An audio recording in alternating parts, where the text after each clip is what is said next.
maximale évidemment sur le Brésilien qui a été l'un des joueurs de la saison d'Arsenal et qui est chargé de laisser Arsenal en vie. C'est parti pour Gabriel. C'est fini. Le Paris Saint-Germain est double champion d'Europe. ፈረንሳዮቹ ከእንግሊዛውያኑ በወረሱት አገላለጽ ሉባክ ቱ ባክ ወይም በተከታታይ የውድድር ዘመናት የሉዊስ ኤንሪኬ ፓሪስ ሳን ጀርማ ባለፉት 40 ዓመታት ውስጥ ለሶስተኛ ጊዜ ብቻ ደግሞ ቻምፒየንስ ሊግ አሁን ባለው መጠሪያና ፎርማት መደረግ ከጀመረበት ከ1992-93 የውድድር ዘመን ወዲህ ደግሞ ከዚነዲን ዚዳን ሪያል ማድሪድ ቀጥሎ ሁለተኛው በተከታታይ የውድድር ዘመናት ቻምፒየንስ ሊግን ያሸነፈ ቡድን ሆኗል። በጠቅላላው በታሪክ 8 ቡድኖች አድርገውታል። አንዳንዶቹ 3 ጊዜ ደግሞ ከዚያም ልቆ በመጀመሪያዎቹ ዓመታት 5 ጊዜ ሪያል ማድሪድ አድርገውታል። ፍጹም ከዚህ በፊት ተሰርቶ የማይታወቅ ታሪክ አይደለም። ነገር ግን ቻምፒየንስ ሊግ ስሙ ከተቀየረ ሪኔም ከተደረገ በኋላ ግን ባለፉት 30 ምናምን ዓመታት 34 35 ዓመታት ማንም ቡድን አድርጎት አያውቅም። ኤሲ ሚላን በአሪጎ ሳኪ አሰልጣኝነት በ1989 እና በ1990 ሁለት ተከታታይ የውድድር ዘመናትን አሸንፎ ነበር። ከዛ የተለየው ግን ኤክሰፕሽን ግን በቻምፒየንስ ሊግ ዘመን ማለት ነው ድሮ ዩሮፒያን ካፕ ተብሎ ነበር የሚጠራው እነ ክርስቲያኖ ሮናልዶ የነበሩበት የነ ቤንዜማ፣ ቤል፣ ክሩስ፣ ሞድሪች፣ ራሞስ፣ ማርሴሎ ሪያል ማድሪድ በ2016 2017 2018 ነው በተከታታይ ዓመታት ይህንን ያሳካው። በጠቅላላው በቻምፒየንስ ሊግ ታሪክም በጠቅላላው 8 ቡድኖች አሉ ብልም ግን የነ አልፍሬዶ ዲ ስቴፋኖ እና ሬሞን ኮፓ ወይም ፌሬንክ ፑሽካሽ ሪያል ማድሪድ፣ የኤሌኒዮ ኤሬራ ኢንተር ሚላን፣ የነ ክራይፍ አያክስ፣ የነ ቤከም ባወር ባየር ሚኒክ፣ የአሪጎ ሳኪ የአብዮተኛ ቡድን፣ ሶስቱ አስደናቂ ሆላንዳውያን ያሉበት ቡድን እና ከዛ ውጭ ቤላ ጎትማን አይነት አሰልጣኞች ናቸው ይህንን ማሳካት የቻሉት። ስለዚህ ልዩ ታሪክ ውስጥ ስሙን ማስፈር የቻለበትን ድል ነው ያሳካው። በቅርብ ዓመታት በቻምፒየንስ ሊግ በእርግጥ ሉዊስ ኤንሪኬ ከመጣ በኋላ በጣም አጭሩ ጉዟቸው ቻምፒየንስ ሊግ ግማሽ ፍጻሜ መድረስ ነው። በ2024 የፍጻሜ ግማሽ ተፋላሚ ነበሩ፣ ግን ባለፉት 2 ዓመታት ደግሞ አሸናፊ ነው። ግን ደግሞ ከሱም በፊት ይሄኛው ፕሮጀክትና ባህሪው በጣም የተለየ ቢሆንም ግን ከዛም አስቀድሞ በ2020 ፍጻሜ ደርሰው ስለሚያውቁ ከ2020 ወዲህ ተደጋጋሚ የቻምፒየንስ ሊግ ፍጻሜ የተጫወተውን ቡድን ይሄኛው ቡድን ሆኗል። የውድድር ዘመኑ ቀላል ነበር ማለት አይቻልም። ፒክ ፎርም ላይ ለመድረስ በጣም ጊዜ ፈጅቶባቸዋል። እንደውም አንድ ፕሮግራም እንደሰራን አስታውሳለሁ። ፔጄ ለምንድነው እንደ አምናው ያልሆነው የሚል ፕሮግራም ሰርተን ነበር። እንደ አምናው ያልሆነበት አንደኛው ምክንያት ያልተቋረጠ 2 ሲዝን ስለነበር ነው። እንደምታስታውሱት ባለፈው የውድድር ዘመን በሁሉም ውድድሮች ላይ የተሳተፈ ቡድን ነው። የዓለም የክለቦች ዋንጫ ደግሞ ተጨመረ። 7 ጨዋታ አደረጉ በኃይለኛ ሙቀትና ወበቅ ስር በአሜሪካ በተደረገው ውድድር ማለት ነው። እና ብዙ ጉዳቶችም ገጠሟቸው በውድድር ዘመኑ በሙሉ እና ግን ቡድኖችን ያሸነፉበትን ሁኔታ ካያችሁ የትላንት ምሽቱ ጨዋታ ላይ በቼልሲ ላይ በሊቨርፑል ላይ ኢቭን በባየር ሚኒክ ላይ የነበራቸውን የበላይነት መድገም አልቻሉም ይሆናል።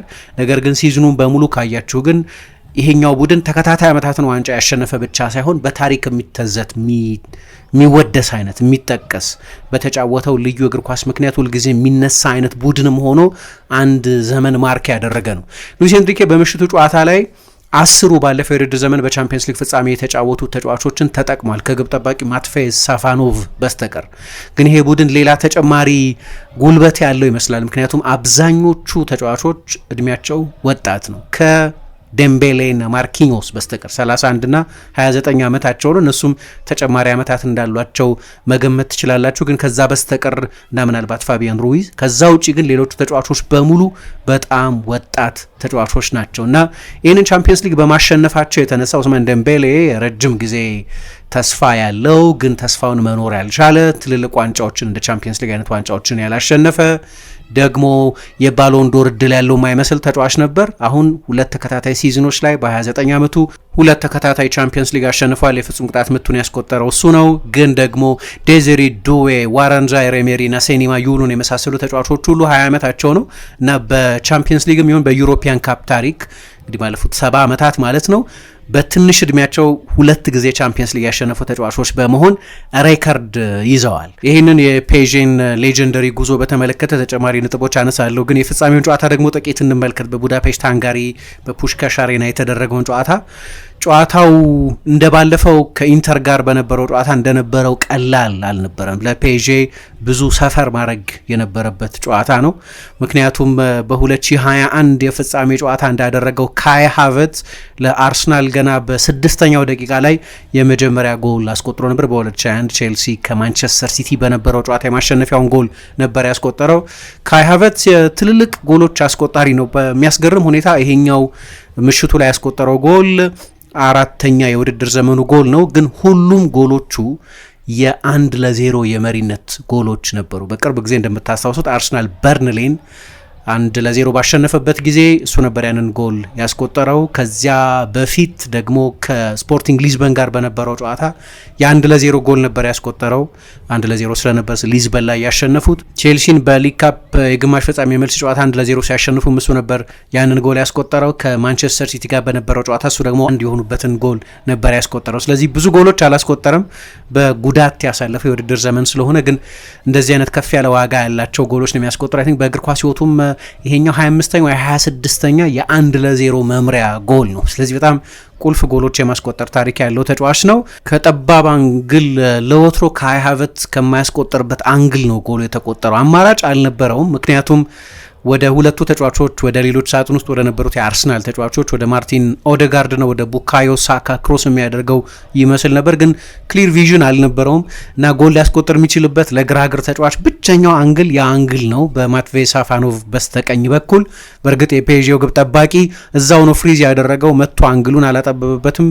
ቴክኒካሊ ካያችሁት ችግር ያለበት የግብ ጠባቂ ውሳኔ ነው ይሄ ስፔሲፊክ ውሳኔ፣ ግን በጣም አስደናቂ ጎል ነው ከዛ አንግል ያስቆጠረው። በእርግጥ በፔዤ በኩል የነበረ ሚክስአፕ ነው። ማርኪኞስ ኳሱን ከራሱ የሜዳ ክፍል ለማጽዳት በሚሞክርበት ጊዜ ነው በሊያንድሮ ትሮሳር አማካኝነት ኳሱ ብሎክ የተደረገውና ኳሱ ወደ ሃቨርትዝ የመጣው በጣም አስደናቂ ጎል ነበር። ለአርሰናልም የተዋጣለት አጀማመር ነበር። ከዛ በኋላ ጨዋታውን ኮንዲሽን ያደረገውም ይሄኛው ጎል ነው። በእርግጥ ከጨዋታው መጀመር በፊትም በብዙዎቻችን በኩል የነበረው ግምት ፔዤ የኳስ ሞኖፖሊ እንደሚኖረው፣ ከፍተኛ ፖሴሽን እንደሚኖረው መገመት ይቻል ነበር። አርሰናል በጣም በተደራጀ መከላከልና ምናልባት አልፎ አልፎ በሚደረግ የመልሶ ማጥቃት እና በቆሙ ኳሶች ያጠቃል የሚል ግምት ነው የነበረው። ነገር ግን በጊዜ ጎል መቆጠሩ የበለጠ ጨዋታውን ኮንዲሽን አድርጎታል። ፓሪስ ሳን ዠርማን ወደ ጨዋታው መመለስ ነበረበት። ስለዚህ የሜዳ ስፍራ የፖሴሽን ብልጫ እንደሚኖረው መገመት ይቻል ነበር። የአርሰናል የዚህ ውድድር ዘመን ዋናው ጥንካሬ ደግሞ በተደራጀ ሁኔታ የመከላከል አጫወት ነው። ይሄ ጎል ግን ያንን ሪኢንፎርስ ያደረገው ይመስለኛል። በቃ አርሰናል የሚከላከለው ውጤት የበለጠ አገኘ እና ከዚያ በኋላ ማጥቃት ከመከላከል ጋር ሆነ ማለት ነው። ፔዤ ፍጹም ዶሚነንት ነበር ግን ጥራት ያላቸው የጎል ዕድሎች መፍጠር አልቻለም። ለምሳሌ በምሽቱ በጠቅላላው ብዙ ሙከራ አድርጓል። 21 ሙከራ ግን 9ኙ ከፍጹም ቅጣት ምት ሳጥን ውጭ የተደረጉ ናቸው። ማለት የአርሰናልን የተደራጀ የመከላከል መስመር ለማለፍ እና ግልጽ የጎል ዕድሎች ለመፍጠር ቸግሯቸው ነበር። ብዙ የማዕዘን ምቶች ነበሯቸው፣ ግን ከማዕዘን ምት የአርሰናልን የተከላካይ መስመር የሚያሰጋ የጎል ዕድል መፍጠር አልቻሉም። ዋናዎቹ የሚባሉትን ተጫዋቾቻቸውን በተዋጣለት ሁኔታ የአርሰናል ተጫዋቾች ማርክ አድርገዋቸው ነበር። በተለይ ከቪቻ ክቫራትስኬሊያን በክርስቲያን ሞስኬራ ብቻ 1-1 መቆጣጠር በጣም አስቸጋሪ ሊሆን እንደሚችል ተገምቶ ስለነበር ያው ቲምበር ጨዋታውን አልጀመረም፣ ተቀይሮ ገብቶ ነው። ምናልባት ለአንዳንድ የአርሰናል ደጋፊዎች ለቀደም ብሎ ቢገባ ኖሮ የሚያስብል አይነት ብቃት ነው ተቀይሮ ከገባ በኋላ ያሳየው። ግን ሪስክ ነበር። ከማርች በኋላ አልተጫወተም፣ ከ2 ወር በላይ ሆኖታል። ስለዚህ ሞስኬራ ነው ጨዋታውን የጀመረው እና በተደጋጋሚ ሚኬል አርቴታ በተለይ ጨዋታው በሱ ቴክኒክ ቦታ ላይ በነበረበት ጊዜ በተደጋጋሚ ያስተውላችሁ እንደሆን ቡካዮ ሳካ ሪትሪት እንዲያደርግ እንዲመለስና ደብል ማርክ ደብል ዳውን እንዲያደርግ መመሪያ ሲሰጠው እናይ ነበር። ስለዚህ ቪቻ ክቫራትስኬሊያ ከጨዋታው በፊት ብዙ የተፈራው ተጫዋች ነው በአርሰናል በኩል። የመጀመሪያና ሁለተኛ ተመራጭ የቀኝ መስመር ተከላካዮቹ በጉዳት ምክንያት እንደማይሰለፉ ከታወቀ በኋላ ማለት ነው እና በጨዋታው ላይ ልክ ነው ፔዤን ወደ ጨዋታ የመለሰው የፍጹም ቅጣት ምት የተገኘው እሱ ላይ በተሰራ ጥፋት ነው፣ ክቫራ ላይ በተሰራ ጥፋት ነው። ግን በጨዋታው ላይ አኖኒመስ ነበር ማለት ይቻላል። ያን ያህል በቅርብ ጊዜ ባሳያቸው የቻምፒየንስ ሊግ ጨዋታዎች ላይ የነበረውን ተጽዕኖ መድገም አልቻለም። በ7 ተከታታይ ጨዋታዎች በእያንዳንዱ ጨዋታ የጎል ተሳትፎ በማድረግ በቻምፒየንስ ሊግ ታሪክ የመጀመሪያው 7 ተከታታይ ጨዋታዎች ላይ ይህንን ያደረገ ተጫዋች ኒውትራላይዝ ማድረግ ችለው ነበር አርሰናሎች። ኦስማን ደምቤሌና ዴዜሬ ዱዌም ቢሆኑ በጣም አደገኞች አልነበሩም። የፔንሼ ሌሎቹ ተጫዋቾች ቪቺኛ፣ አሽራፍ ሀኪሚ የበለጠ አደጋ ይፈጥራሉ የሚባሉት ተጫዋቾችም እንደዚሁ ምንም እንኳ ፓሪስ ሳን ጀርማ ከ70% በላይ ኳስ ቁጥጥር ድርሻ ኖሮት የተጫወተ ቢሆንም ግን ግልጽ የጎል ዕድሎች ዳቪድ ራያን የሚያሰጋ አደጋ መፍጠር አልቻሉም። አይ ቲንክ በመጀመሪያ አጋማሽ ኦን ታርጌትም የነበራቸው አይመስለኝም። ብቸኛው በመጀመሪያ አጋማሽ የሆነ የጎል ዕድል የመፍጠር ምልክት ሰጥቶ የነበረው ፋቢያን ሩይዝ ነው በ43ኛው እና በ45ኛው ደቂቃ። ስለዚህ አርሰናል የመከላከል ዲሲፕሊን ለፔዤ ልክ በባለፈው የውድድር ዘመን ከኢንተር ጋር በነበረው ጨዋታ እንደነበረው አይነት ዎኪንግ ኢን ዘ ፓርክ እንዳይሆን አድርጎታል። በኋላ በሁለተኛው አጋማሽ ነው እንግዲህ ትልቁ ችግር እንደ ክቫራትስኬሊ አይነቱን መቆጣጠር ብትችሉም ግን የተለየ ተሰጥኦ በመሆኑ ምክንያት አንድ ሞመንት ብቻ ይበቃዋል። አንድ ሁለት ነው የተጫወቱት ጊቭ ኤንድ ጎ፣ አንድ ሁለት ቅብብል። ከዛ በኋላ ነው እንግዲህ ሞስኬራ ያንን ጥፋት የሰራውን የፍጹም ቅጣት ምቱ የተገኘው። ደምቤሌ ጎሉን አስቆጠረውን 1-1 ሆነ። ከዛ በኋላ ጨዋታ የበለጠ ክፍት ነበር፣ ምክንያቱም አርሰናልም የበለጠ ሪስክ መውሰድ ጀምሮ ስለነበር የበለጠ ኢንድ ቱ ኢንድ የበለጠ የሽግግር የመምሰል ጀምሮ ነበር። ግን ከዛ የፍጹም ቅጣት ምቱ እስከተገኘበት እና ጎሉ እስከተቆጠረበት እስከ 65ኛው ደቂቃ ድረስ አርሰናል ጎል አስቆጠረ። ከዛ በኋላ በጥብቅ መከላከል ጀመር። የመጀመሪያዎቹን ደቂቃዎች አይታችሁ እንደሆን በጣም ወደ ሳጥን ተወስኖ መከላከል ፍላጎት የነበረ አይመስልም። ከዚያ በኋላ ነው የመከላከል ቡድኑ ሲያደላ ያየ ነው። ሚኬል አርቴታም ከጨዋታው በኋላ በዚህ መንገድ የመጫወት ፕላን አይደለም ይዘን የመጣ ነው፣ ነገር ግን እንደዛ እንድትጫወቱ የሚያስገድድ ቡድን ነው ብሏል። የላቀ ቴክኒካዊ ጥራት ያለው ቡድን በመሆኑ የተነሳ ማለት ነው። እና ሚኬል አርቴታ ከጨዋታው በኋላ ይህንን አስተያየት ሲሰጥ ሰምቻ ጨዋታው ክፍት መሆን ከጀመረ በኋላ በክቫራትስኬሊያ በባርኮላ በአንድ በሁለት አጋጣሚዎች በአርሰናል በኩልም ምናልባት እንግዲህ ትልቁ ጥያቄ በ102ኛው ደቂቃ ላይ ኑኖ ሜንዴሽ ኖኒ ማድዌኬ ላይ ጥፋት ሰርቶ የፍጹም ቅጣት ምት ሊሰጠን ይገባ ነበር የሚለው አጋጣሚ ነው። ግን ብዙዎቹ አጋጣሚዎች በ1v1 የተገኙ አጋጣሚዎች ናቸው። ጎንካሎ ራሙስም ሌላ ሙከራ እንዳደረገ ልብ ብያለሁ። ከዛ ውጪ ግን በሁለቱ ቡድኖች በኩል ተጨማሪ ጥራት ያላቸው ትልልቅ የጎል ዕድሎች በተጨማሪው ሰዓት ተፈጥሯል ለማለት ያስቸግራል። እና ወደ መለያ ምት ሄደው ፔዤ እንግዲህ ከአምስቱ የፍጹም ቅጣት ምት የመለያ ምቶች አራቱን ኤፊሽንሲ አስቆጥረው የቻምፒየንስ ሊግ ባለድል ሆነዋል። በአርሰናል በኩል ኤቤሪች ኤዜና አምስተኛውን የመለያ የፍጹም ቅጣት ምት የመታው ጋብርኤል ማጋላይሽ ናቸው። ሁለቱም ግብ ጠባቂውም አላዳነባቸውም። ኢላማቸውን ያላገኙ ወይም የሳቱ የፍጹም ቅጣት ምቶች ነበሩ። ፔዤ ታሪክ ሰርቷል። ግን ቅድም እንዳልኩት ዋንጫ ማሸነፉ ብቻ ሳይሆን በሰዎች ሕሊና ውስጥ እንዲቀር ያደረገው የሚጫወትበት ስታይል ነው። ትላንትና ያንን መድገም አልቻሉም። በብዙዎቹ ጨዋታዎች ያደነቅነው ባለፈው የውድድር ዘመን በቻምፒየንስ ሊግ ፍጻሜ ያየነው አይነት ዶሚናንስ አልነበረውም። ግን ይህንን የሉዊስ ኤንሪኬን ዘመን ስናይ ብዙ ሰዎች ፕሮጀክቱን አይወዱትም። በካታር መንግስት ባንክሮል የተደረገ የኤሜሩ ቡድን ነው። ሉዊስ ኤንሪኬ ወደ ኃላፊነት ከመጣበት ጊዜ ጀምሮ ከ2023 ወዲህ ብቻ እንኳን ከ800 ሚሊዮን ዩሮ በላይ አውጥቷል እንዲህ አይነቱን ቡድን ለመገንባት። በሚከፍለው ደሞዝም በአውሮፓ ሁለተኛው ከፍተኛ ደሞዝ ከፋይ ነው። ከማንቸስተር ሲቲ ቀጥሎ ከፍተኛ ደሞዝ የሚከፍለው ፓሪስ ሳን ጀርማ ነው። አሰልጣኙ አሁን በቅርብ ጊዜ በሚፈርመው ኮንትራት የዓለም ቁጥር 1 ወይ ቁጥር 2 ከፍተኛ ደሞዝ ተከፋይ ይሆናል። ስለዚህ ሮማንቲክ አይደለም። ልክ የአታላንታ ዩሮፓ ሊግን እንደማሸነፍ ላይሆን ይችላል። ሰዎች በዚህ ምክንያት ፕሮጀክቱን በሙቀት ላይ ደግፉት ይችላሉ። ግን የሉዊስ ኤንሪኬ ቡድን የሚጫወተው ነገር ኳስ ካየን በኋላ ግን ነገሩን ከስፖርት ዋሺንግ ብቻ የካታር መንግስት ቬስትድ የሆነ የሶፍት ፓወር ፍላጎት ብቻ መገለጫ አድርጎ ማየት ደግሞ ሉዊስ ኤንሪኬና ተጫዋቾቹ ሜዳ ውስጥ የሚያሳዩትን ውብ እግር ኳስ ለዛ የሚገባውን አድናቆት መንፈግ ይሆናል።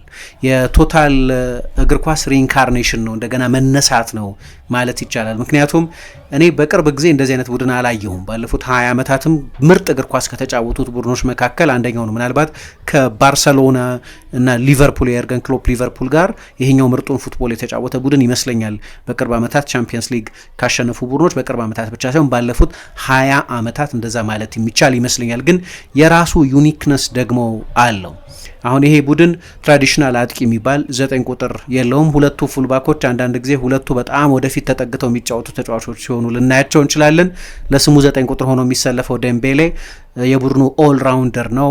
9 ቁጥር ለስሙ ብቻ እንጂ ወደ ቀኝ ይሄዳል፣ ወደ ግራ ይወጣል፣ ወደ መሀል ይመለሳል፣ ወደ መሀልም ጠለቅ ወዳለው ደግሞ ወደ 8 ቁጥር ተጫዋቾች ቦታ 10 ቁጥር ሁሉንም ሚናዎች ደባልቆ የሚጫወት ነው። ዱዌ አጥቂም ከፊትም ወደ ግራም ወጥቶ መጫወት የሚችል በሁለቱም ክንፎች በኩል የሚሰለፍ ባርኮላ፣ በቀኝም በግራም በኩል ዋረን ዛይሬ-ኤሜሪ በሁለቱ የፉልባክ ቦታዎችና ትላንት ጨዋታውን ባይጀምርም ነገር ግን በመደበኛ ቦታው በአማካይነትም የሚጫወት ነው። ሶስቱ አማካዮች ቶሎ ቶሎ ቦታ ሮቴት ያደርጋሉ። ስለዚህ ከስትራክቸር አንጻር ካያችሁት ለምሳሌ አርሰናል በጣም ስትራክቸርድ ቡድን ነው። ቦታ አያያዝ ኤንፋሲስ አለው። ፔጄ ደግሞ በጣም ተለዋዋጭ በጣም ፍሉድ የሆነ ቡድን ነው እና የሚገርም አይነት አጫወት የሚጫወት ቡድን ነው። ይህንን ትላንት መድገም አልቻሉም በአርሰናል የመከላከል ጥንካሬ ምክንያት። በእርግጥ በዚህኛው ጨዋታ ሙከራዎች ነበሩ። ለምሳሌ ሁለቱ የክንፍ ተጫዋቾች ቦታ ሲለዋወጡ በተደጋጋሚ እናይ ነበር። የሁል ጊዜ 6 ቁጥር የለውም። 6 ቁጥር የሚባለው ተጫዋች ከ8 ቁጥሩ ተጫዋች ጋር ቦታ ቶሎ ቶሎ የሚቀያየር በመሆኑ ምክንያት ቶታል ፉትቦል የሚባለው ይሄኛው ነው። የትኛውም ተጫዋች ይከላከላል፣ የትኛውንም የሜዳ ዞን ይዞ ይጫወታል፣ የትኛውም ተጫዋች ያጠቃል እና ይሄ ዩኒክ የሚያደርገው ይመስለኛል። የመጀመሪያው የውድድር ዘመኑን ቡድን አስታውሳለሁ። በ2023/24 የነበረው ቡድን የበለጠ ስትሪክት የነበረ ፖዚሽናል ኢንፈሲስ የነበረ ወይም ለቦታ አያያዝ በጣም ከፍተኛ ትኩረት የሚሰጥ ፖዚሽናል አጫወት የነበረው ቡድን ነው። ምናልባት እንግዲህ በኤምባፔ መኖር ምክንያት ሊሆን ይችላል። ከዛ በኋላ ሉዊስ ኤንሪኬ በራሱ ምስል ቡድኑን ለመገንባት የኤምባፔ መልቀቅ አስፈላጊ ነበር። በነገራችን ላይ ኤምባፔን ለማቆየት የሚችሉትን ሁሉ ጥረት አድርገው ነበር። የኤምባፔ ወደ ሪያል ማድሪድ የመሄድ ጥብቅ ፍላጎት ነው እንዳይሳካ ያደረገው። ኤምባፔ ቢቆይ ኖሮ እንደዚህ አይነት ቡድን ይገነቡ ነበር ወይ አላውቅም። ምክንያቱም ኤምባፔ ለምሳሌ የዴምቤሌን ያህል የኦፍ ዘ ቦል ከኳስ ውጪ ፕሬስ ማድረግ ወደኋላ ተመልሶ የመከላከል ይህንን ሚና በሚተገብርበት መንገድ ለመወጣት ኩራት ያለው ይመስላል። ያንን የማድረግ ፍላጎት አልነበረውም። ለዛ ነው ያንን የሉዊስ ኤንሪኬን ዶክሜንተሪ ስናይ በተደጋጋሚ ይሄንን የሚናገረው። ለመከላከል ፍቃደኛ መሆን አለብህ፣ ምክንያቱም ጎል የማስቆጠር ጉዳይ ጥያቄ የሚነሳ አይደለም። በዚህ የዓለም ምርጡ ተጫዋች ነህ፣ ግን መከላከል አለብህ። ልክ እንደምታደንቀው እንደ ማይክል ጆርዳን እንደ እንስሳ ይከላከላል ማይክል ጆርዳን የሚል ሞቲቬት ለማድረግ ሲሞክር የምናይበት አንድ ቪዲዮ ነበር። የኤምባፔ መልቀቅ በጊዜው ለፔዤ ሰዎች የማይፈልጉት የነበረ ቢሆንም እና በዛ ምክንያት ከተጫዋቹ ጋር ፍርድ ቤት ድረስ ያደረሳቸው መካሰስ የነበረ ቢሆንም ነገር ግን ቡድኑን ለመገንባት አሰልጣኙ በሚፈልገው ሁኔታ እንዲጫወትለት ለማድረግ ግን የኤምባፔ መልቀቅ አስፈላጊ ነበር። በፈቃዳቸው የለቀቋቸው ተጫዋቾች አሉ። ኔይማርን ሸጠውት ነው። የሊዮኔል ሜሲ ኮንትራት ያው ሜሲም ራሱ ኮንትራት አላድስም በማለቱ ምክንያት ነው የለቀቀው። በእርግጥ ኤንሪኬ አልነበረም ያን ጊዜ። ቬራቲን ኤንሪኬ ከመጣ በኋላ በውሳኔያቸውን የሸጧቸው እነዚህ ትልልቅ ተጫዋቾች ናቸው። የኤምባፔን እንኳ ሁኔታዎች ሁሉ እንዲህ አይነት ቡድን ለመስራት የተመቸ እንዲሆን አደረጉ እንጂ ኤምባፔ ቢኖር ኖሮ በጣም አስቸጋሪ የሚሆን ይመስለኛል። የመጀመሪያው ሲዝን ለዛ ነው በጣም ስትሪክትድ የሆነ የቦታ አያያዝ የፖዚሽናል ፕሌይ አይነት አጫወት የነበራቸው። ነገር ግን አሰልጣኙ ምን ይላል? እኔ አሁን ኮንትሮል አላረግም አለ ቡድኑ። በትላንትናው ጨዋታ መጨረሻም ላይ ሰሞኑን በሰጣቸው አንዳንድ ቃለ ምልልሶችም ላይ ሲናገር እንደ ድሮ አይነት የኮንትሮል አሰልጣኝ መሆን ትቻለሁ፣ ምክንያቱም በጣም አስደናቂ ተጫዋቾች ናቸው። ቁጥጥሬ ባነሰ ቁጥር በእርግጥ አንዳንድ መቆጣጠራቸው ነገሮች አሉ፣ ነገር ግን አብዛኞቹ ነገሮች መቆጣጠር አልችልም እና ያ ኮንትሮል አለመደረጋችን ደግሞ ለተጋጣሚ ቡድን እንዳንነበብ አድርጎናል፣ አንፕሪዲክተብል እንድንሆን አድርጎናል፣ ማንገመት እንድንሆን አድርጎናል የሚል አስተያየት ሰጥቷል። ያው የመቆጣጠር ፍላጎቱ እየቀነሰ እንደመጣ የምታውቁት በብዙ የሊጋ ጨዋታዎች ላይ መጀመሪያውን አጋማሽ ወደ ላይ ወጥቶ ነው የሚያየው በቴክኒክ ቦታው ላይ ጭምር አይገኝም፣ ልክ እንደ ራግቢ አሰልጣኞች ማለት ነው እና ከዛ ኦፍኮርስ የኤንሪኬ ቡድን መሆኑ ጥያቄ የለውም። የአሰልጣኙን ተጽዕኖ በሚገባ ታዩታላችሁ። ምንም ፕሪቪሌጅ የለውም። ለሁሉም እኩል የሚሰራ ህግ አለው። የጨዋታ ማኔጅመንቱ አስደናቂ ነው። በውድድር ዘመን ወሳኝ ወቅት ተጫዋቾች የአካልም የአእምሮም ኦቨርሎድ እንዳይኖርባቸው፣ ዝለት ድካም እንዳይኖርባቸው ሲዝኑን በሙሉ የነበረው ሮቴሽን በእርግጥ የሊጋ ቅለትም ለዛ የተመቸ አድርጎታል። ግን ይህንን ቡድን እንደው 2 ተከታታይ ዓመት ቻምፒየንስ ሊግ ያሸነፈ መሆኑ ብቻ በታሪክ በጣም አልፎ አልፎ የሚፈጠር በመሆኑ ምክንያት በተለይ ደግሞ ቻምፒየንስ ሊግ ተብሎ ከተጠራ ወዲህ ዩሮፒያን ካፕ ይባል ነበር ቅድም በተደጋጋሚ እንደጠቀስኩት። ከዛ ወዲህ አንድ ቡድን ብቻ ነው በመሃል አድርጎ የነበረው። ስለዚህ የፔዤ ዘመን ለሚቀጥለው የውድድር ዘመንም ያለምንም ጥርጥር ፌቨራይት ሆኖ ነው የሚጀምሩት። ቅድም እንዳነሳሁት አብዛኞቹ ተጫዋቾች አሁን በጣም ወጣቶች ናቸው። ባለፈው ክረምት ያደረጉትን ነገር የሚያደርጉም አይመስለኝም። የቡድን ስብስቡን የሚያጠናክሩ ይመስለኛል። ይሄ በምርጫ ያደረጉት ነው። ምክንያቱም የሊጋ ውድድርን በነ ኢሊያ ዛባኝም በነ ጎንካሎ ራሞስም በነ ካንጊሊም ያሸንፉታል። ግን ተጨማሪ ተጫዋቾች ማስፈረማቸው የሚቀር አይመስለኝም። አሁን በክረምት የዓለም ዋንጫ ዓመት ነው። ተጫዋቾቹ 2 ተከታታይ ሲዝን ያለማቋረጥ ያለ ረፍት ተጫውተዋል እና ዝውውሮች የሚኖሯቸው ይመስለኛል። ልክ እንደ ባለፈው ክረምት ሉካ ሻቫሊየን እና ኢሊያ ዛባኝን በማምጣት ብቻ የሚያበቁ አይመስለኝም። ስለዚህ ይሄ ፕሮጀክት ደግሞ አሰልጣኙ እስከ 2030 ድረስ አዲስ ኮንትራት በቅርብ ጊዜ ይፈርማል። ተጨማሪ 3ኛ ዓመት የማሸነፍ ፍላጎት እና አቅምም ያለው ቡድን ነው። ስለዚህ ከዚህም ሊደምቅ ይችላል ማለቴ ነው እና እያንዳንዱን ትልቅ ቡድን ባለፉት 2 ዓመታት አሸንፈዋል። እያንዳንዱን አንድም ሳይቀራቸው የዓለም ክለቦች ዋንጫን ጨምሮ እያንዳንዱን ቡድን ድል አድርገዋል። የቀራቸው ቡድን አልነበረም እና ይሄ ጨዋታ ግን የተወሰነው በዝርዝር ዲቴይሎች ነው፣ በሲንግል ዲቴይል ነው ይሄ ጨዋታ የተወሰነው። ምክንያቱም የመለያ ምት የዲቴይል ጉዳይ ነው። የፍጹም ቅጣት ምት የተሰጠበት ሁኔታ የዲቴይል ጉዳይ ነው። የፍጹም ቅጣት ምት ለፔዤ ሊሰጥ ይችል ነበር። ቡካዮ ሳካ ኳስ በእጅ ነግቶ ስለነበር በፕሪሚየር ሊግ የሚሰጥ አይመስለኝም። ግን በቻምፒየንስ ሊግ እንደ አይነት የፍጹም ቅጣት ምቶች ብዙ ጊዜ ሲሰጡ አይተን እናውቃለን። ስለዚህ የፍጹም ቅጣት ምት ሊሰጥ ይችል ነበር። እንዲህ ዝርዝር ጉዳዮች፣ የዳኝነት ዝርዝር ጉዳዮች የወሰኑት ጉዳይ ነው። በኋላ የሁለቱ የአርሰናል ተጫዋቾች የፍጹም ቅጣት ምትም ጉዳይ ሌላ የዝርዝር ጉዳይ ነው። ግን የፈረንሳይን እግር ኳስ የለወጠ ነው። ሮማንቲክ አይደለም፣ ግን ደግሞ የማርሴይም ሮማንቲክ የነበረ አይመስለኝም። ምክንያቱም ያኔ የነበሩት ቤርናር ታፒ መጡ፣ ዓለም ላይ አሉ የተባሉ ተጫዋቾችን በፈረንሳይ ምርጥ ተጫዋቾችን አከማቹና ያኔም ቢሆን በሬሞን ጎታል ስር ቻምፒየንስ ሊግን ያሸነፉት በዚያ መንገድ ነው። ግን ባለፉት 30 ምናምን ዓመታት ማርሴይ ጠቅላላው በ70 ዓመት የቻምፒየንስ ሊግ ታሪክ ያ የማርሴይ ቡድን አኖማሊ ነበር፣ ያ ኤክሰፕሽን። ምክንያቱም አንድ የፈረንሳይ ቡድን ብቻ ነው ቻምፒየንስ ሊግ አሸንፈው የሚያውቀው። እኛ ቻምፒየንስ ሊግ ማየት ከጀመርንበት ጊዜ ጀምሮ በዚህ ጊዜ ሁልጊዜ የማይቀር አንድ ልማድ ነበር። የቻምፒየንስ ሊግ ግማሽ ፍጻሜ እና በተለይ ፍጻሜ የጣሊያን ቡድኖች፣ የጀርመን ቡድኖች፣ የእንግሊዝ ቡድኖች፣ የስፔን ቡድኖች ነበር ይደርሱ የነበሩት። የፈረንሳይ ቡድን በአውሮፓ እግር ኳስ ከፍተኛው ደረጃ እንግዲህ ፈረንሳይ ትልቅ የእግር ኳስ ሀገር ነው። 2 የዓለም ዋንጫ ያሸነፈ ነው። የአውሮፓ ዋንጫዎች ያሸነፈ ነው። 2 የአውሮፓ ዋንጫዎች ያሸነፈ ነው። ስንት አስደናቂ ተጫዋቾች አፍርቷል የፈረንሳይ እግር ኳስ። ግን በቻምፒየንስ ሊግ ግን በመጨረሻዎቹ ደረጃዎች ላይ ፍጻሜ ጨዋታዎች ላይ መጫወት፣ ፍጻሜዎችን ማሸነፍ የመሳሰለው ነገር አልነበርም ከ1993 በስተቀር። ከዛ በፊትም ይሁን ከዛ በኋላ የፈረንሳይ ክለቦች እንዲህ አይነት ታሪክ አልነበራቸውም። አይደለም ላይ ስታብሊሽ ማድረግ ራሳቸውን እና አሁን በጠቀስኩት መንገድ ያ የፓሪስ ሰን ጀርሜን የበላይነት ዘመን ተብሎ የሚጠቀስ ብልጫ አይደለም። በላይኛው የውድድር ምዕራፍ ብዙ ጊዜ አይደርሱም ነበር። አሁን ግን ተቀይሯል። ፓሪስ ሰን ጀርማ ከመጣ በኋላ ሉዊስ ኤንሪኬ ከመጣ በኋላ የቡድኑ ስታር አሰልጣኙ ነው እና ከሁሉ በላይ ግን ላለፉት ዓመታት ከካታር ስፖርት ኢንቨስትመንት መምጣት ጀምሮ ፔዤ ኮከብ አቶ አያውቅም። ዝላታን ኢብራሂሞቪች ይሁን ዴቪድ ቤካም ይሁን ኔይማር ወይ ሜሲ ወይ ምባፔ ወይ ሌሎች ገናና ስም ያላቸው ተጫዋቾች ተጫውተዋል በአንድ ወይ በሌላ ጊዜ። ነገር ግን አሁን ይህንን ቡድን የተለየ የሚያደርገው የኮሌክቲቭ መሆን ነው። በቃ ሪያል ማድሪድ ሌላ መንገድ ነው ለምሳሌ የተከተለው፣ ይሄኛው ግን የበለጠ ኮሌክቲቪቲ ላይ የሚያተኩር ቡድን ነው እና ለፕሮጀክቱ፣ ለትዕግስታቸው፣ ለተከተሉት የተለየ አቅጣጫ ይሄው ተመሳሳይ አድናቆት ሊሰጥ የሚገባ ይመስለኛል። ቁልፉን ለሉዊስ ኤንሪኬ እና ለሉዊስ ካምፖስ ለስፖርት ዳይሬክተሩ ነው የሰጡት። አሁን የስታር ሲስተም አይደለም የፓሪስ ሳን ጀርማ ቡድን። እኔ ይሄ ቡድን ኮከቦች የሉትም ልል አይደለም። አሽራፍ ሀኪሚ ምናልባት የዓለም ምርጡ የቀኝ መስመር ተከላካይ ነው። ኑኖ ሜንዴሽ ምናልባት የዓለም ምርጡ የግራ መስመር ተከላካይ ነው። አማካዮቻቸው ከዓለም ምርጥ አማካዮች መካከል ናቸው። ቪቺኛም ፋቢያን ሩይዝም እና ዡዋው ኔቬስም በጣም አስደናቂ ነበር በዚህ ጨዋታ ላይ። ከፊት ያሉትም ተጫዋቾች ክቫራትስኬሊያም ደምቤሌም ዱዌይም ግን አንዳቸውም የዝላታን ወይ የሜሲ ወይ የምባፔ ወይ የኔይማር አይነት ስታሮች ግን አይደሉም።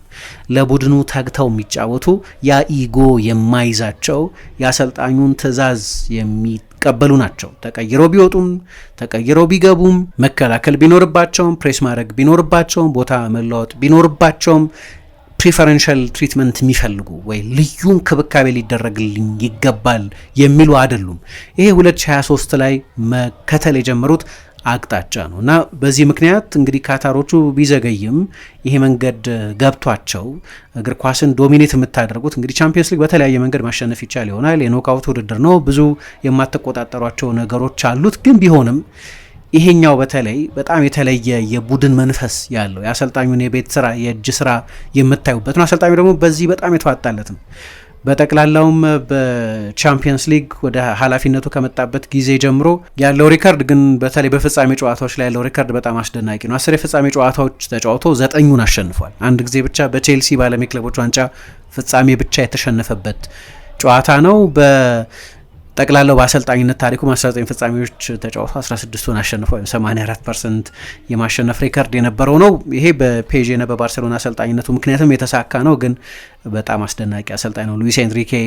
ይሄ መስማማት ከባለፈው የቻምፒየንስ ሊግ ድሉ በፊት ግን የነበረ አይመስለኝም። ምክንያቱም በባርሴሎና በነበረበት ጊዜ በሜሲ ዘመን ያሸነፈው ኔይማር፣ ሱዋሬስ እና ዝነኛው ሚድፊልድ ቡስኬትስ፣ ኢኒየስታና ቻቪ የነበሩበት ሚድፊልድን ይዞ ነው ያንን የቻምፒየንስ ሊግ እና የሌሎች ዋንጫዎች ትሬብል የሰራው።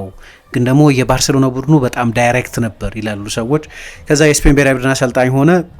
እዛ አልተሳካለትም። በጣም ላተራል ነው፣ የጎን ቅብብሎች የሚያበዛ ቡድን ነው ተባለ እና ሁለቱም የስራ ኃላፊነቶቹ የተለያየ ካቪያት የሚቀመጥባቸው ናቸው። አሁን ግን በአሰልጣኝነት ታሪክ ውስጥ ቡድኑ በሚጫወተው እግር ኳስ ምክንያት የተለየ ምዕራፍ አስቀምጦ የሚሄድ ነው። አሁን ስሙ ከአሪጎ ሳኪ በቅርብ ዓመታት ካየናቸው አብዮተኛ አሰልጣኞች ከሳኪ፣ ከክራይፍ፣ ከጓርዲዮላ፣ ከክሎፕ አይነት አሰልጣኞች ጋር አብሮ የሚጠቀስ ነው። ፓውሎ ፎንሴካ አሁን የሊዮን አሰልጣኝ ለእኔ ከጓርዲዮላ ጋር በዚህኛው በእኛ ዘመን ምርጡ አሰልጣኝ እርሱ ነው የሚል አስተያየት ሰጥቷል። አቤላርዶ አብሮት በባርሴሎና የተጫወተው የቀድሞ ጓደኛውና የቡድን ጓደኛው በብሔራዊ ቡድን አብሮት ተጫውቷል። ብዙ ክሬዲት ያስፈልገዋል። የኢንዲቪጁዋል ታለንት ብቻ ወሳኝ እንዳልሆነ አሳይቷል። ቡድን መሰራት አለበት። ያንን ቡድን ገንብቷል። እሱም ከጓርዲዮላ፣ ክሎፕና አንቼሎቲ ጋር የእኛ ዘመን ምርጡ አሰልጣኝ ነው የሚል አስተያየት ሰጥቶታል። ስታይሉ የሉዊስ ኤንሪኬ ሜተድ የሚል አንድ መጽሐፍ የጻፈ ሰው አለ ሉዊስ ላኚዝ የሚባል እና እሱ ሲናገር የአሰልጣኝነቱን ኤክስፒሪየንስ ማየት ይቻላል። ግን እሱም እንደ ሰው ያለው ባህሪ የሚታይበት ነው። ምክንያቱም ሉቾ ተጫዋች በነበረበት ጊዜ አጥቂም ሆኖ ተጫውቷል፣ አማካይ ሆኖ ተጫውቷል፣ ጥልቅ አማካይ ሆኖ ተጫውቷል፣ የአጥቂ አማካይ ሆኖ ተጫውቷል፣ በመስመር ተከላካይነት ቦታ ተጫውቷል። 5-6 ቦታዎች ላይ የተጫወተ ነው እና ይሄም ስብስብ የተለያዩ ቦታዎች ላይ ለመጫወት ችሎታ ባላቸው ተጫዋቾች የተዋቀረ ነው። በአካል ኮንዲሽኑ ላይ የደረሰ ነው። የቴክኒክ ጥራቱ ከፍተኛ ነው። ታክቲካዊ ግንዛቤው ከፍተኛ ነው። የቡድን ሜንታሊቲው በጣም አስደናቂ ነው እና እንደ ተጫዋች ፈጣን ነበር፣ ኢንቴንስ ነበር፣ ታጋይ ነበር፣ ቀጥተኛ ነበር፣ ተፋላሚ ነበር፣ ጠንካራ ሰራተኛ ነበር፣ ዲስፕሊን ተጫዋች ነበር። እዚህ ላይ ደግሞ እንግዲህ የራሱን ኮንሰፕቶች ጨምሯል። ፖዚሽናል ፕሌይ ታዩበታላችሁ። ብዙ ትሪያንግሎች ይፈጥራሉ፣ ነጻ ሰው ያገኛሉ፣ ፍጥነት የሚለውጡበት ሁኔታ በጣም አስደናቂ ነው። ኳስ ከተቀሙ በኋላ ወዲያው ፕሬስ ያደርጋሉና ወዲያው ኳስ ይቀማሉ እና ይሄ ሁሉ ነገር የአሰልጣኙን የቤት ስራ የሚያሳይ አሰልጣኙን የስራ ጥራት የሚያሳይ ነው እና የግል ተጫዋቾች ላይ የምታዩትን ልዩነት መገንዘብ ትችላላችሁ። ቪቺኛን ወደ ግራ ድልቶ ከሚጫወት የክንፍና የአማካይ ተጫዋች ድብልቅነት ወደ ተዋጣለት ጥልቅ አማካይነት ምናልባት በዓለም ላይ ቤስቱ አማካይ አድርጎታል። ኦስማን ደምቤሌን 6ም 8ም 10ም 11ም ሆኖ በአንድ ጊዜ ያንን ሁሉ ኃላፊነት የሚጫወት ተጫዋች አድርጎታል። አሽራፍ ሀኪሚን የበለጠ የተሟላ ተጫዋች አድርጎታል። ዞኖች፣ የጣልቃ ገብነት፣ ታይሚንጉ፣ ሁሉም ነገር በጣም አስደናቂ ነው እና ይሄ የአሰልጣኙ የቤት ስራ ሁሉ የሚታይበት ነው። አርነ ስሎት አሁን ከሊቨርፑል የተሰናበቱት አሰልጣኝ ባለፉት 2 ተከታታይ ውድድር ዘመናት ከቻምፒየንስ ሊግ የወጡት በሉዊስ ኤንሪኬ ፔዤ ነው እና ስለዛ ቡድን ሲናገሩ ከኋላ የተጫወቱ መውጣት፣ በሶስት ተከላካዮች በሶስት ተጫዋቾች ቢልድ ማድረግ አዲስ ነገር አይደለም። በሞደርን እግር ኳስ ብዙ ቡድኖች አድርገውታል። ነገር ግን የመስመር ተከላካይ፣ የቀኝ መስመር፣ የግራ መስመር ተከላካይ የቀኝ ክንፍ፣ የግራ ክንፍ ተጫዋች ቦታ ላይ ሲገኝ ማየት ግን የተለመደ አይደለም። ወይም አጥቂው ወደ ሴንተር ባኮች እንደዛ ተጠግቶ ወደ ራሱ ሴንተር ባኮች ተጠግቶ ሲጫወት ማየት የተለመደ ኮመን አይደለም ብለው በጣም ትልቅ አድናቆት ስለዚህ ቡድን ይሰጣሉ። ከፍተኛ ፍጥነት፣ ብርታት፣ ተሰጦ ያለው ነው እና ከግብ ጠባቂ በስተቀር እኔ ሁለቱን የመሀል ተከላካዮች ሊጨምር ይችላል። ግን ሁለቱን የመሀል ተከላካዮች ብልም በአንዳንድ ጨዋታዎች ማርኪኞስ የመሀል ተከላካይነትና የቀኝ መስመር ተከላካይነትን ድብልቅ ኃላፊነት ይወስዳል። ዊሊያም ፓቾም የግራ የመሀል ተከላካይነትና አንዳንድ ጊዜም የግራ መስመር ተከላካይነት ኃላፊነትን ይወጣል። ስለዚህ ሲጫወቱ ስታዩቸው በቃ ክላሲክ ቶታል ፉትቦል፣ በልጅነታችን ቶታል ፉትቦል ሲባል የሰማነውን አይነት አጫወት የሚጫወት አይነት አስደናቂ ቡድን ነው። ይህንን በፍጻሜ ጨዋታ አልደገሙትም። በአንዳንድ ጨዋታዎችም ምናልባት አላሳዩት ይሆናል። ግን ዓመታትን ቻምፒየንስ ሊግ ያሸነፈ ቡድን መሆኑ ብቻ ልዩ ታሪክ ቢሆንም ከዚያም በላይ ነው። ፔዤ ዘመን ማርክ ያደረገ በልዩ ሁኔታ በሚታወስ ሁኔታ ዋንጫ የወሰደ ቡድን ነው። ማክሲማል évidemment sur le brésilien qui a été l'un des joueurs de la saison d'Arsenal et qui est chargé de laisser Arsenal en vie. C'est parti pour Gabriel. C'est fini. Le Paris Saint-Germain est